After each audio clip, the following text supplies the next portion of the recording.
నమస్కారం వార్తలకు స్వాగతం. ముందుగా ముఖ్యాంశాలు. Deputy CM Pawan Kalyan press meet, పలు అంశాలపై వివరణ.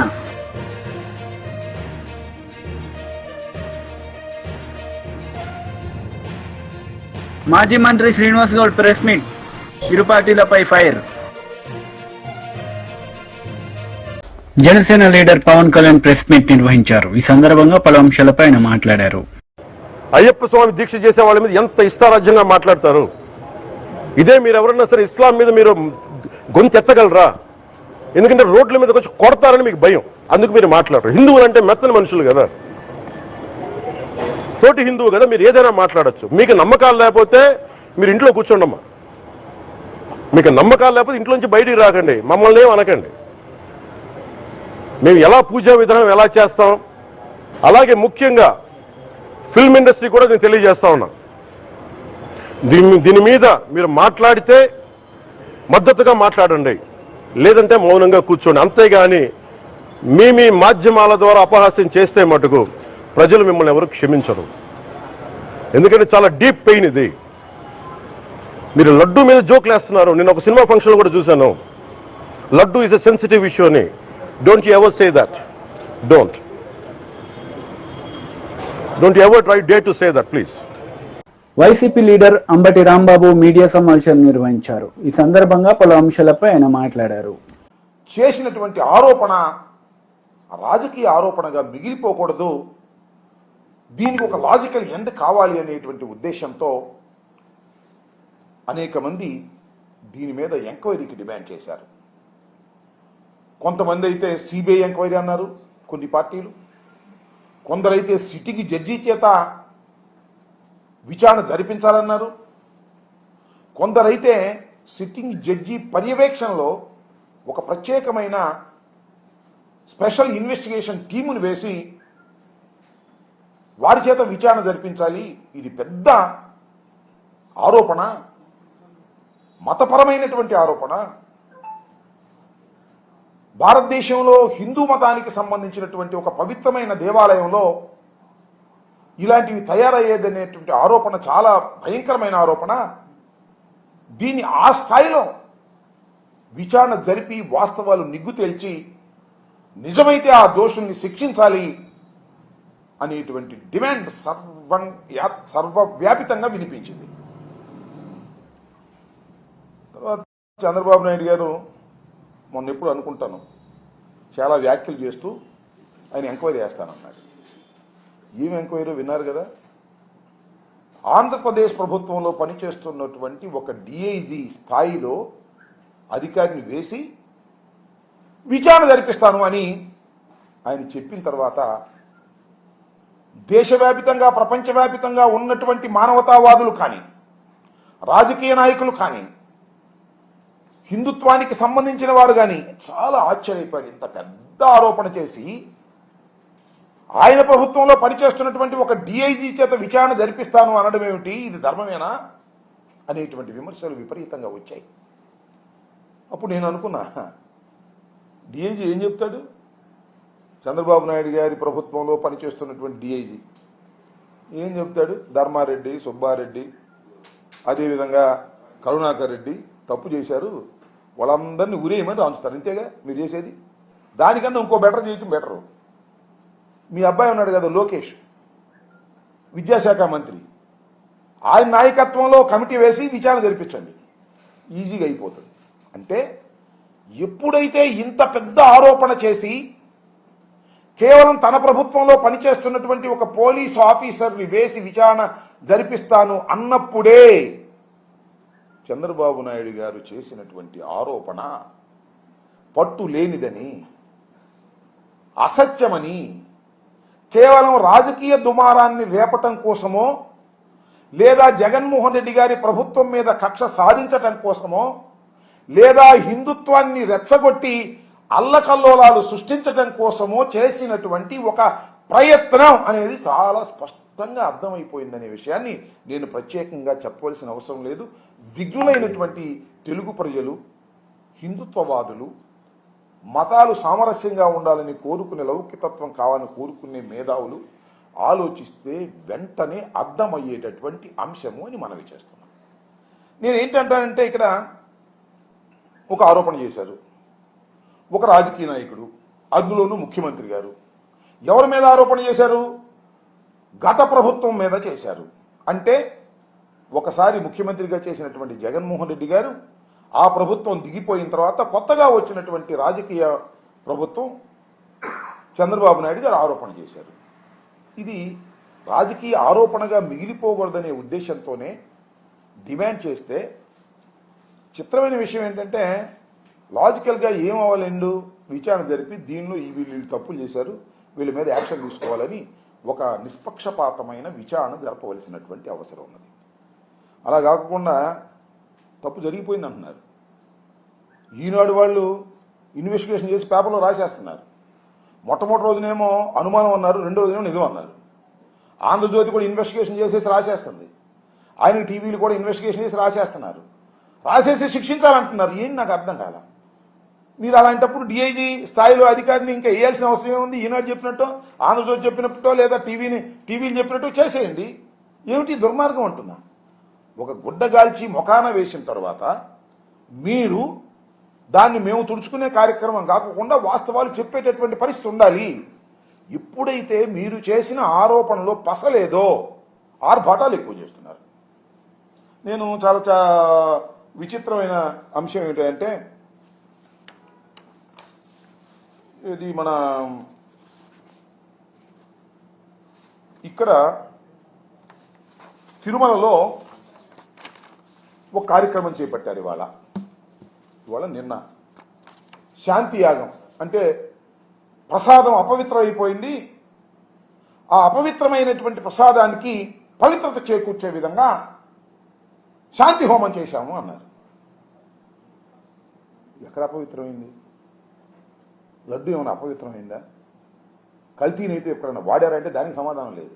అపవిత్రమైంది, హోమం చేసేద్దాం, హిందుత్వాన్ని రెచ్చగొట్టేద్దాం. దీనికి తోడు మళ్ళా మన పవన్ కళ్యాణ్ గారు, డిప్యూటీ సీఎం గారు ప్రాయచిత్త దీక్ష చేపట్టారు. ఆయన ప్రాయచిత్త దీక్ష మేము చేపడతాం, నిరూపించండి. బీజేపీ లీడర్ మీడియా సమావేశం నిర్వహించారు. ఈ సందర్భంగా పలు అంశాలపై ఆయన మాట్లాడారు. 6 గ్యారెంటీలలో భాగమైనటువంటి రైతు అంశాలను కూడా పూర్తిగా విస్మరించడం చాలా బాధాకరం. ఇది యావత్ తెలంగాణ రైతాంగాన్ని, మహిళల్ని, యువకుల్ని, విద్యార్థుల్ని, అన్ని వర్గాల ప్రజానీకాన్ని మోసం చేస్తూ ముఖ్యంగా రైతులకు ఇచ్చినటువంటి ఎన్నో హామీలు ఈరోజు తుంగలో దక్కిన సంగతి నేను గుర్తు చేస్తా ఉన్నాను. అంతేకాదు అన్నదాతలకు ఇచ్చినటువంటి హామీల్లో భాగంగా రుణమాఫీ చేస్తానని చెప్పి కేవలం సగం మందికి కూడా రుణమాఫీ చేయలేనటువంటి దుస్థితిలో ఈ రాష్ట్ర ప్రభుత్వం ఉన్నది. ఎన్నో దేవుళ్ళ మీద ఒట్లు పెట్టి, ఏ ఊరికి పోతే ఆ ఊరిలో ఉన్నటువంటి దేవుళ్ళ మీద ఒట్లు పెట్టి రుణమాఫీ చేస్తారని చెప్పి హామీ ఇచ్చినటువంటి రేవంత్ రెడ్డి గారు ఎన్నికల మేనిఫెస్టోలో, వరంగల్ డిక్లరేషన్లో సాక్షాత్తు రాహుల్ గాంధీ గారి సమక్షంలో, రాహుల్ గాంధీ గారి వారి నోట వచ్చినటువంటి అంశం రైతు డిక్లరేషన్. మరి రైతు డిక్లరేషన్లో మీరు ఇచ్చినటువంటి ఎన్నో అంశాల్లో భాగంగా రుణమాఫీ అంశం కూడా ఒకటైతే, రుణమాఫీ ఖచ్చితంగా రైతాంగానికి 2 లక్షల రూపాయలు రుణమాఫీ చేస్తానని చెప్పి కేవలం మీరు ఖర్చు పెట్టింది 17,000 కోట్ల రూపాయలు మాత్రమే. మీరే స్వయంగా చెప్పారు 40,000 కోట్ల రూపాయలు అవసరమవుతుందని.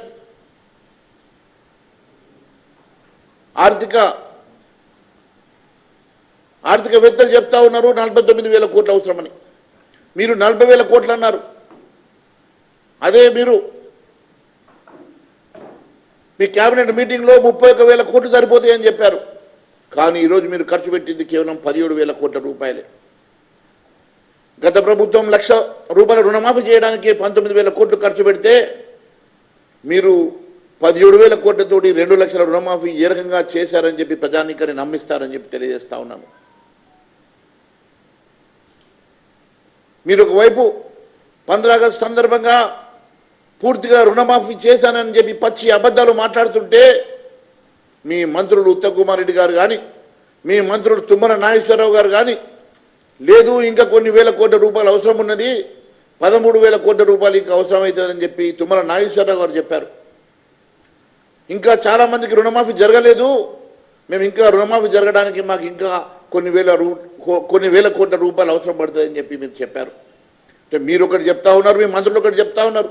మీరు రుణమాఫీ జరిగిందని చెప్తా ఉంటే మీ మంత్రులు జరగలేదు అని చెప్పి చెప్తా ఉంటే మీరు పచ్చి అబద్ధం మాట్లాడుతున్నట్టుగా స్పష్టమవుతున్నది. బీఆర్ఎస్ లీడర్ మీడియా సమావేశం నిర్వహించారు. ఈ సందర్భంగా పలు అంశాలపై ఆయన మాట్లాడారు.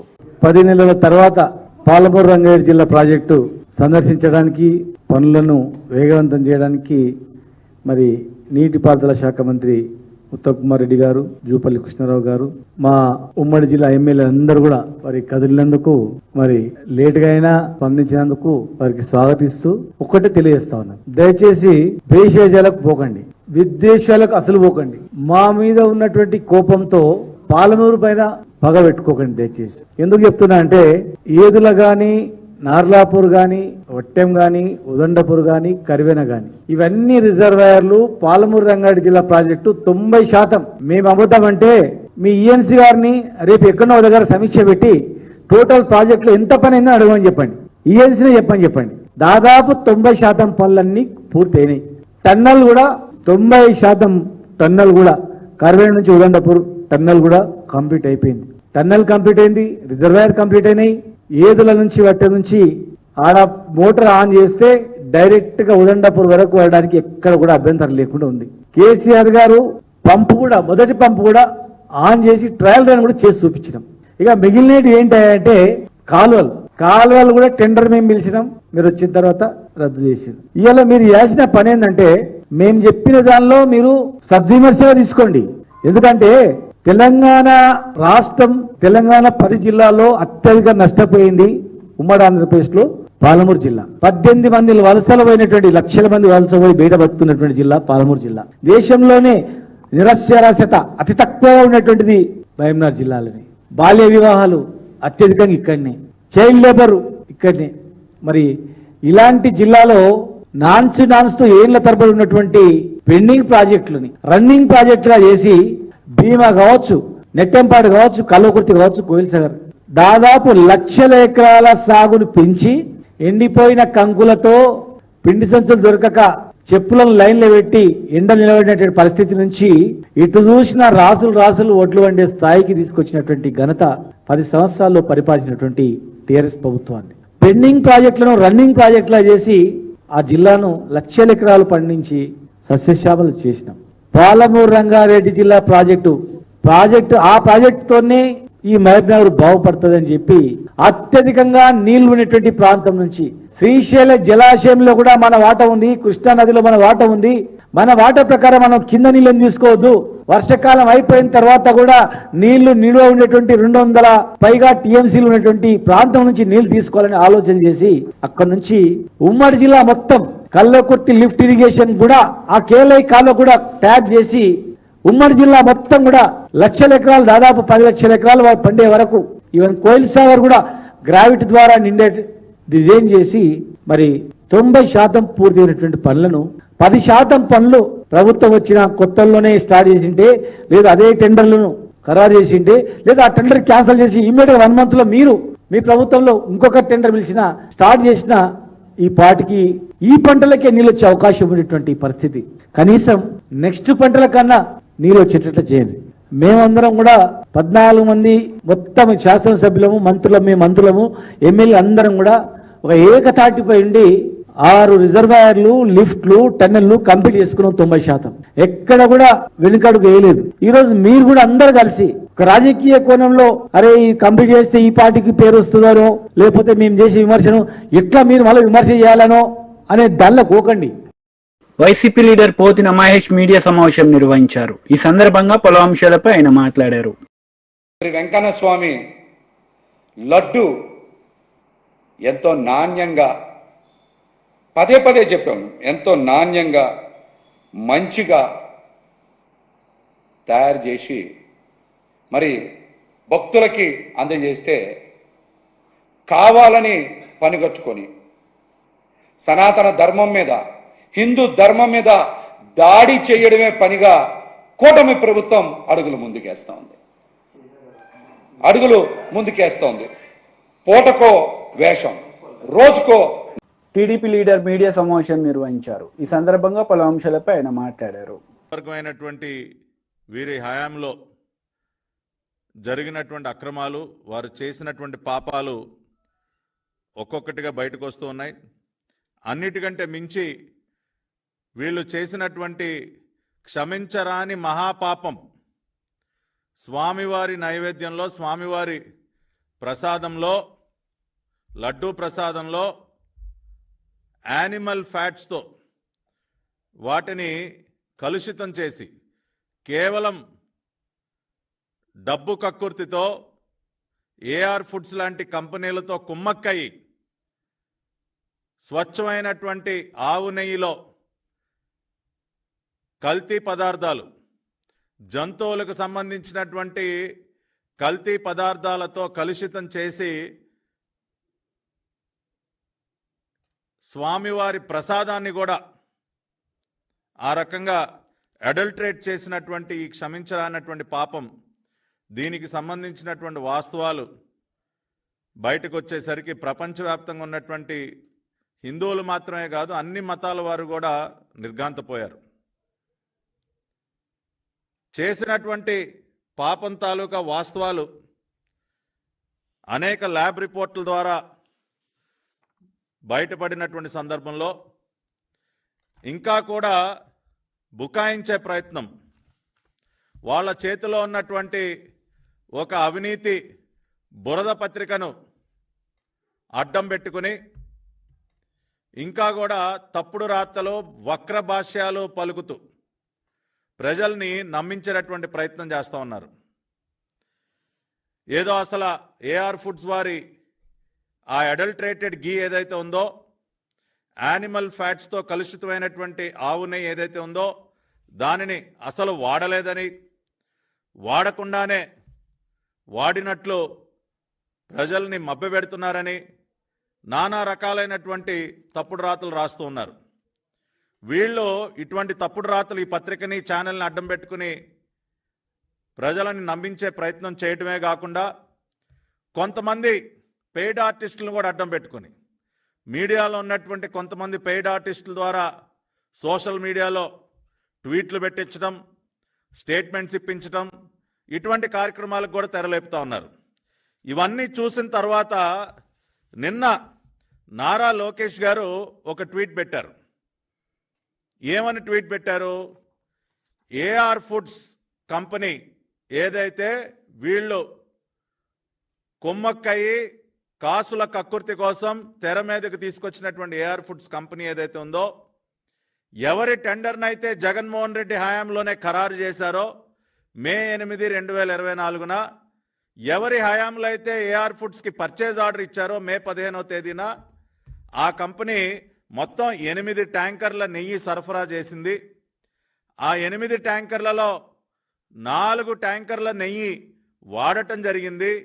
4 ట్యాంకర్ల నెయ్యి మాత్రమే ఎప్పుడైతే ఎన్డీడీబీ నుంచి రిపోర్ట్లు వచ్చాయో, ఎన్డీడీబీకి శాంపుల్స్ పంపించి రిపోర్ట్లు తీసుకోవటం జరిగిందో, ఆ రిపోర్ట్స్లో యానిమల్ ఫ్యాట్స్ కలిసి ఉన్నాయన్న విషయం బయటపడిందో, ఆ 4 ట్యాంకర్లని నిలిపివేశారని చెప్పి చాలా స్పష్టంగా నారా లోకేష్ గారు ఆయన సోషల్ మీడియా ద్వారా ప్రజలకి వాస్తవాలు తెలియజేస్తే, దానిని కూడా వక్రీకరించి అదిగో నారా లోకేష్ గారే చెప్తా ఉన్నారు,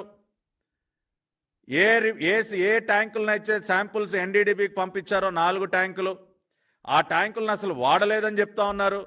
కాబట్టి అసలు అడల్టరేటెడ్ గీని వాడలేదు, వాడకుండానే వాడినట్టు ప్రజల్ని వీళ్ళు మభ్యపెడతా ఉన్నారని చెప్పి పెద్ద పెద్ద వార్తలు, ఏదో చంద్రబాబు నాయుడు గారు ఒక మాట చెప్తుంటే లోకేష్ గారు ఇంకొక మాట చెప్తూ ఉన్నారని చెప్పి వక్రీకరించడం, వక్ర భాషలు చెప్పడం చేస్తూ ఉన్నారు.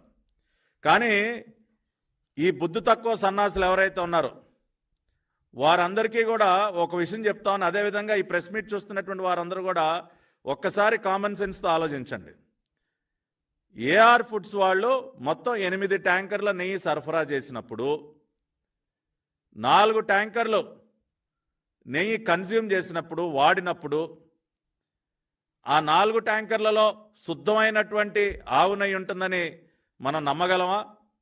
ఏ కంపెనీ అయితే ప్రపంచంలో ఎక్కడా లేని విధంగా 319 రూపాయలకే నేను ఆవు నెయ్యి సరఫరా చేస్తానని ముందుకు రావటం, ఆ కంపెనీకి వీళ్ళ కమిషన్ల కోసం కాంట్రాక్ట్ కట్టబెట్టడం, అటువంటి కంపెనీ మొత్తంగా సరఫరా. వార్తలు ముగించే ముందు ముఖ్యాంశాలు మరోసారి. Deputy CM Pawan Kalyan press meet, పలు అంశాలపై వివరణ.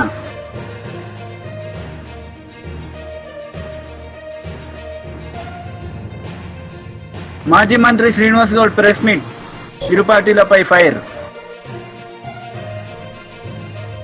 ఈ వార్తలు ఇంతటితో సమాప్తం. తిరిగి ప్రసారమయ్యే వార్తలు మళ్ళీ కలుద్దాం. అంతవరకు సెలవు. నమస్తే.